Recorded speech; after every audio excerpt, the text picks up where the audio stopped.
ನಮಸ್ಕಾರ ವೀಕ್ಷಕರೇ, ನಾನು ಈ ದಿನ ಗಣಕೆ ಸೊಪ್ಪಿನ ಪಲ್ಯ ಹೇಗೆ ಮಾಡೋದು ಅಂತ ತಿಳಿಸ್ಕೊಡ್ತೀನಿ. ಗಣಕೆ ಸೊಪ್ಪನ್ನ ಕಾಶಿ ಸೊಪ್ಪು ಅಂತಲೂ ಕರೀತಾರೆ, ಮತ್ತು ಕಾಚಿ ಸೊಪ್ಪು ಅಂತಲೂ ಕರೀತಾರೆ. ಈ ಸೊಪ್ಪಿನ ಪಲ್ಯ ತುಂಬ ಆರೋಗ್ಯಕರವಾದ ಒಂದು ರೆಸಿಪಿ. ಇದಕ್ಕೆ ಬೇಕಾಗಿರುವಂತಹ ಸಾಮಗ್ರಿಗಳು ಗಣಕೆ ಸೊಪ್ಪು, ಮತ್ತು ಕಾಯಿ, ಈರುಳ್ಳಿ ಹಾಗೂ ಮೊಟ್ಟೆ. ಇದನ್ನೆಲ್ಲ ಸೇರಿ ಪಲ್ಯ ಮಾಡಿದ್ರೆ, ಸೊಪ್ಪಿನ ಗೊಜ್ಜು ಮಾಡಿದ್ರೆ ಇದು ಬಹಳ ರುಚಿಕರವಾಗಿರುತ್ತೆ ಹಾಗೂ ಇದು ತುಂಬ ಹೆಲ್ತ್ ಬೆನಿಫಿಟ್ ಇದೆ. ನಾನೀಗ ಕಾಯಿನ ತೆಗೆದುಕೊಂಡು ಇದನ್ನು ಸ್ವಲ್ಪ ಕಾಯಿ ತೊಗೊಂಡಿದ್ದೀನಿ, ಇದನ್ನ ರುಬ್ಬಿ ಇಟ್ಕೊತಾ ಇದ್ದೀನಿ. ಈಗ ಬಾಣಲಿನ ಹಚ್ಚಿ ಅದು ಕಾದ ನಂತರ ಅದಕ್ಕೆ 1 ಸ್ಪೂನ್ ಎಣ್ಣೆ ಹಾಕ್ತಾಯಿದ್ದೀನಿ. ಎಣ್ಣೆ ಹಾಕ್ಕೊಂಡು ಒಂದು ಈರುಳ್ಳಿನ ಕಟ್ ಮಾಡಿ ಇಟ್ಕೊಂಡಿರೋಂತಹ ಈರುಳ್ಳಿನೂ ಸಹ ಇದಕ್ಕೆ ಸೇರಿಸ್ತಾ ಇದ್ದೀನಿ. ಈರುಳ್ಳಿನ ಸೇರಿಸ್ಕೊಂಡು ಈರುಳ್ಳಿನ ಈಗ ಫ್ರೈ ಮಾಡ್ಕೊಳ್ಳೋಣ ಬನ್ನಿ. ಈರುಳ್ಳಿ ಈಗ ಫ್ರೈ ಮಾಡ್ಕೊತಾ ಇದ್ದೀನಿ. ಈಗ ಈರುಳ್ಳಿ ಫ್ರೈ ಆಗ್ತಾ ಇರುವಾಗ ನಾವೀಗ ಕಟ್ ಮಾಡಿ ಇಟ್ಕೊಂಡಿರೋಂತಹ ಸೊಪ್ಪನ್ನು ತೆಗೆದು ಇದಕ್ಕೆ ಒಗ್ಗರಣೆಗೆ ಹಾಕ್ಕೋಬೇಕಾಗತ್ತೆ.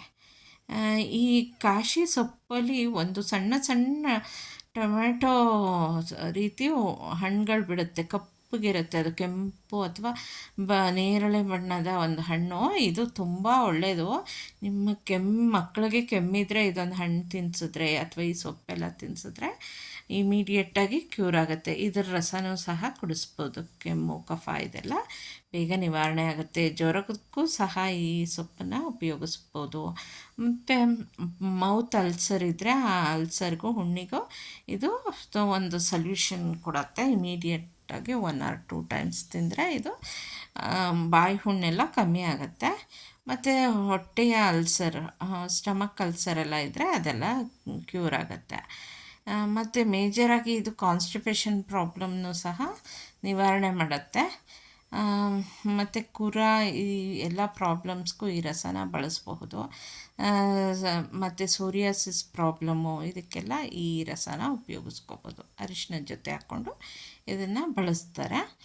ಈಗ ನಾನು ಇದಕ್ಕೆ ಉಪ್ಪು ಮತ್ತು ಖಾರವನ್ನು ಸೇರಿಸ್ದೆ. ಇದು ಮನೇಲಿ ಯೂಸ್ ಮಾಡುವಂತಹ ಖಾರವನ್ನು ಇದಕ್ಕೆ ಸೇರಿಸ್ಕೊಂಡಿದ್ದೀನಿ. ಸೇರಿಸ್ಕೊಂಡು ಇದನ್ನು ಚೆನ್ನಾಗಿ ಫ್ರೈ ಮಾಡ್ಕೋಬೇಕು. ನಾನು ಈಗ ಇಷ್ಟು ಸೊಪ್ಪು, ಈ ಬಾಣಲಿ ತುಂಬ ಸೊಪ್ಪು ಹಾಕಿದ್ದೆ.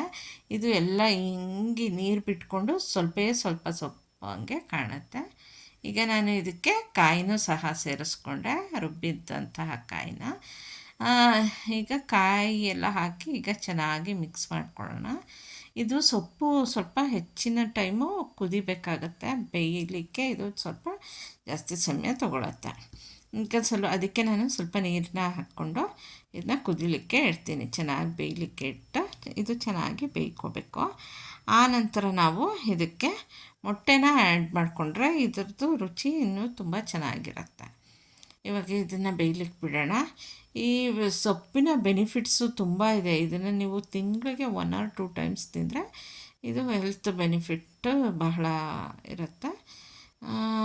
ಎಸ್ಪೆಷಲಿ ಫಾರ್ ಕಿಡ್ಸ್ ಇದು ಕಫ, ಕೆಮ್ಮೆಲ್ಲ ಬೇಗ ನಿವಾರಣೆ ಆಗುತ್ತೆ.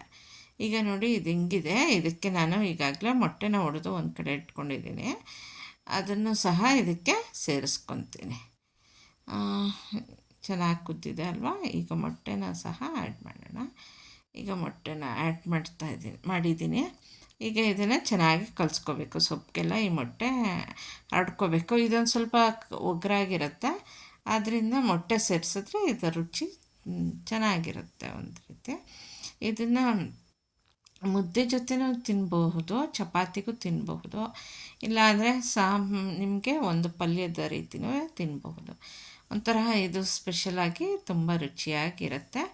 ರುಚಿ ಅನ್ನೋದಕ್ಕಿಂತ ಇದು ಹೆಚ್ಚು ಹೆಲ್ತ್ ಬೆನಿಫಿಟ್ ಇರೋದ್ರಿಂದ ಇದರಿಂದ ನೀವು ತಿಂಗಳಲ್ಲಿ 1 ಅಥವಾ 2 ಬಾರಿ ಮಾಡಿದ್ರೆ ತುಂಬ ಒಳ್ಳೆಯದಿರುತ್ತೆ. ವೆಜಿಟೇರಿಯನ್ಸ್ ಆದರೆ ಮೊಟ್ಟೆ ಆ್ಯಡ್ ಮಾಡ್ಕೊಳ್ಳದೆ ಹಾಗೆ ಬಳಸಬಹುದು. ಇವಾಗ ಬನ್ನಿ, ಗಣಕೆ ಸೊಪ್ಪಿನ ಪಲ್ಯ ತಯಾರಾಗಿದೆ. ನೀವು ಟ್ರೈ ಮಾಡಿ ವೀಕ್ಷಕರೇ. Thank you for watching. Please subscribe my channel.